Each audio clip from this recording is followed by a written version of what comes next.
আসবে, এই যে আপনাকে বলছি নিচে না উপরে উপরে। প্রবলেম কি আপনার? ফুল ছিঁড়ছেন কেন? আজব তো, আপনি জানেন না ফুলেরা গাছেই সুন্দর? আপনি ফুল ছিঁড়ছেন কেন? আপনার কি আমাকে কচি খুকি মনে হয়? আর আপনি অভদ্র মতন কথা বলছেন কেন? কাকে অভদ্র বলছেন? অভদ্র তো আপনি। Without any permission you have entered in my personal space. This is my garden, এটা আমার ফুলের বাগান। সেই না আবার বাগান, তার আবার মালিক। আমার ফুলের বাগান। ঝিকর কাছে আইসেন, দেখাই দিব না ফুলের বাগান কাকে বলে। আপনার বাড়ি ঝিকর গাছায়? সেটা আপনার জানতে হবে। আপনি যেভাবে আমার সাথে কথা বলেছেন সেটা আপনার একদম ঠিক হয় নাই। সকাল সকাল মেজাজটাই খারাপ করে দিল। আপু কি হয়েছে? তুমি কোথায় যাচ্ছ? আমি না বললাম আমি কোচিং থেকে আসতেছি, তুমি চলে যাচ্ছ। আরে ওই লোকটা তোমার ভাই হবে হয়তো। হ্যাঁ, কি হয়েছে? আর বলো না, তোমার ভাই এত রুড বিহেভ করলো, সামান্য একটা সরি পর্যন্ত বলে। আপু আমার মনে হয় কি কোন একটা মিসআন্ডারস্ট্যান্ডিং হয়েছে। তুমি চলো আমার সাথে চলো। মেজাজটা না আসলেই খারাপ হয়ে গেছে, আজকে বাদ দেই। আচ্ছা বাদ দাও।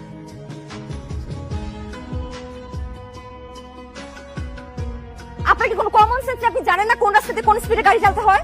বেশি ব্যথা পেয়েছেন? বেশি ব্যথা পেয়েছেন? আপনি তো পারতেন নিচে নেমে আমাকে তুলতে। মিনিমাম কার্টিসি নাই যে আপনি সরি বলবে। যেমন মালিক তার তেমন চাই। আপনি বসে আছেন কেন? নেমে একটু হেল্প করেন। এক্সকিউজ মি, শুধু সরি বলার জন্য নক করেছিলাম। কে আপনি? মনে করেন কিছুটা চেনা আর অনেকটাই অচেনা। Thank you so much. Thanks কেন? চ্যাট করে আর পোষাচ্ছিল ছিল না। সো আমাদের নেক্সট টার্গেট হবে আগামী বছরের গ্রোথ যাতে ডাবল করতে পারি, 40% করতে পারি। এই বিষয়ে কিছু কথা বলতে চাই, কিছু প্ল্যানিং শেয়ার করতে চাই। আপনাদের ফোনগুলো সাইলেন্ট করে ফেলেন যাতে মাঝখানে কোনো ইন্টারফারেন্স না থাকে। ইনিশিয়ালি আপনাকে বললাম ফোন সাইলেন্ট করতে। স্যার আপনার phone. Excuse me. Hello.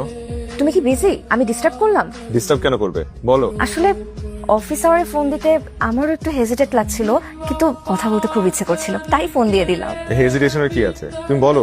Sir meeting cancelled, আপনারা জান। হ্যালো, বলো। এখন আমার ডাউট একদম ক্লিয়ার হয়ে গেল। তুমি আসলেই বিজি ছিলে। না না ঠিক আছে। কি ঠিক আছে? এ আমার এখন সব ঠিক আছে। আগে কি কি বেঠিক ছিল? আগে আমার জীবনটা অসম্পূর্ণ ছিল নিজম। তাহলে কি আমি তোমার পূর্ণতা? বলতে পারো।